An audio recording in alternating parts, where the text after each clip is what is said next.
Dear students, welcome back to Chemasphere. In this class, we are going to study about a very important theory called molecular orbital theory. Let's get started. Dear students, let us see about this molecular orbital theory. The molecular orbital theory was proposed by Hund and Mulliken in the year 1932. So Hund and Mulliken proposed this theory in the year 1932. Let us see the salient features of this molecular orbital theory. So when we consider an atom, right? So there is a nucleus and there will be orbitals around this atom, right? So these orbitals are called as the atomic orbitals. These are called as the atomic orbitals, right? When the atom come closer to form a molecule, right? A molecule is formed and the orbital formed is called as the molecular orbital. Suppose say this is your X atom. So two X atoms combine together, they come closer and they overlap to form a molecular orbital. So this is maybe the orbitals that are formed around your molecule, right? So this is your atomic orbital and this is the molecular orbital. So the first feature of molecular orbital theory is that atomic orbitals combine together to form the molecular orbitals, right? So that is the first postulate. Then when the atomic orbitals combine together or overlap together to form a molecular orbital, the atomic orbitals lose their identity. What do you mean by losing the identity?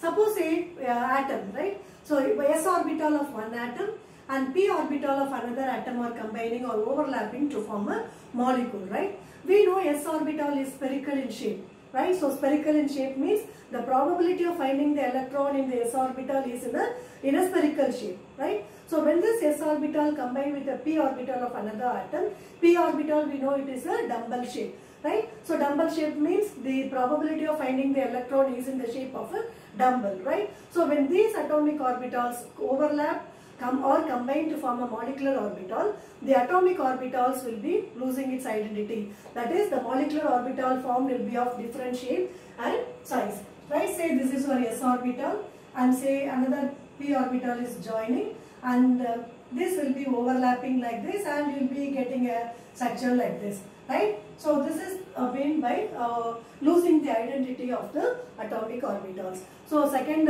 feature is that when the atomic orbitals combine or overlap to form a molecular orbital, the atomic orbitals lose their identity, right? So the third postulate is that does all the atomic orbitals overlap to form molecular orbital? The answer is no, right? There are two conditions, right? Only when those conditions are satisfied, atomic orbitals will overlap to form the molecular orbital.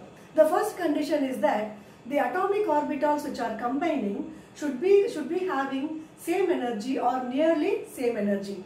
When the energy of the two orbitals are same or nearly same, then only they will combine together or overlap together to form the molecular orbital. So the third postulate is that the atomic orbitals having equal or nearly equal energy will form a molecular orbital.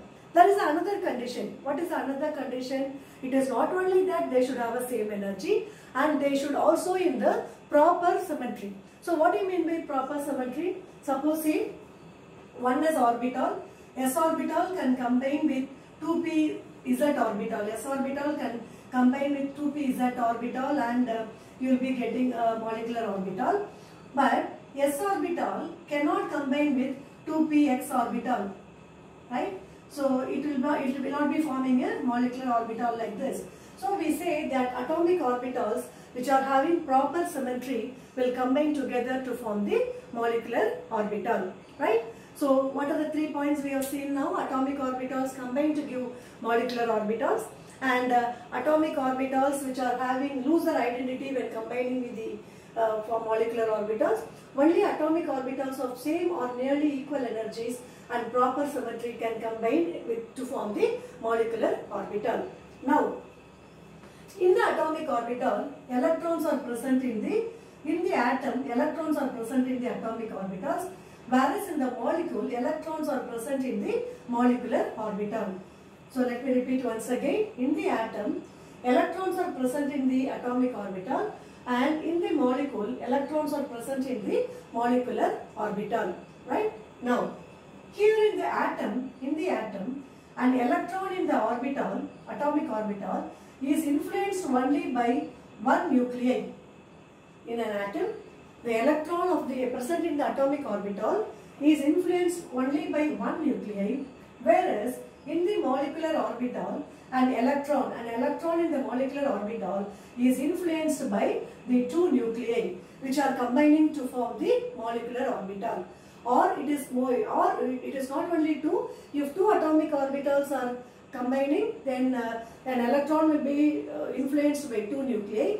If it is found by three atoms, then an electron will be influenced by the three nuclei. So therefore, these atomic orbitals are called as monocentric. Atomic orbitals are called monocentric, whereas molecular orbitals are called as the polycentric. Molecular orbitals are called as polycentric. Is it clear?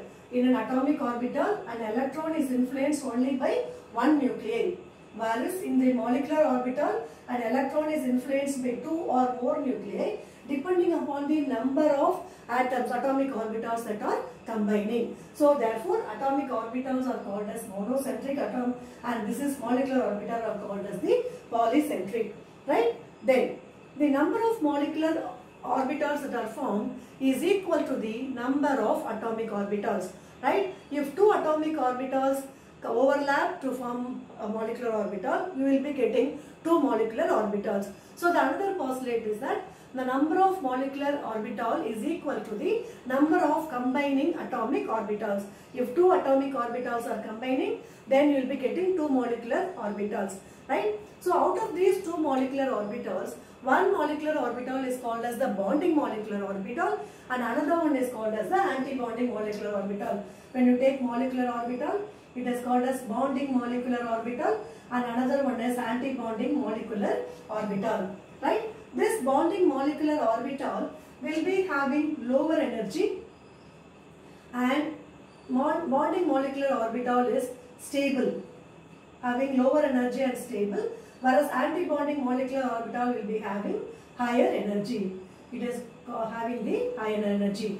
So we know molecular orbitals are classified into bonding molecular orbital and anti-bonding molecular orbital. Bonding or molecular orbitals are having lower energy, and anti-bonding molecular orbitals are having higher energy, and bonding molecular orbitals are represented by sigma, pi and del, whereas anti-bonding are represented by sigma star, pi star and del star, right? So this is the another postulate of MO3. So the last salient feature of MOT is that the molecular orbitals are filled according to the Aufbau principle, Kunz rules and Pauli's exclusion principle, right? So the molecular orbitals are filled according to Aufbau principle, Kunz rule and Pauli's exclusion principle. So let us see the salient features once again, right? So the first salient feature is atomic orbitals overlap to form molecular orbitals. Point number 1. Point number 2. Atomic orbitals lose their identity when combining to form molecular orbitals. That is the second feature. Third feature is that only atomic orbitals of same or nearly equal energies and proper symmetry combine to give the molecular orbitals, right? That is the third feature.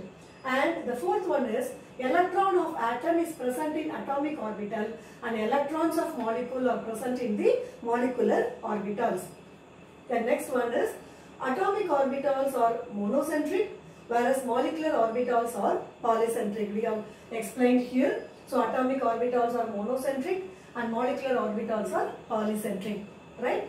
Then the number of molecular orbital is equal to the number of atomic orbitals that are overlapping, right? If two atomic orbitals are overlapping, then we will be getting two molecular orbitals, and this molecular orbital will be two sets. One is called as the bonding molecular orbital and another one is called as the anti-bonding molecular orbital. Bonding molecular orbitals are represented by sigma, pi and del, and anti-bonding molecular orbitals are represented by sigma star, pi star and del star. Bonding molecular orbitals are having lower energy than the combining atomic orbitals, and antibonding are having higher energy than the combining atomic orbitals. Then the last feature is that molecular orbitals are filled following Aufbau principle, obeying Pauli's exclusion principle and Hund's rule. So dear students, I think you might have clearly understood about the features of molecular orbital theory. So we will be talking about the molecular orbital diagram of homodiatomic and heterodiatomic molecules in the next class. See you then. Thank you.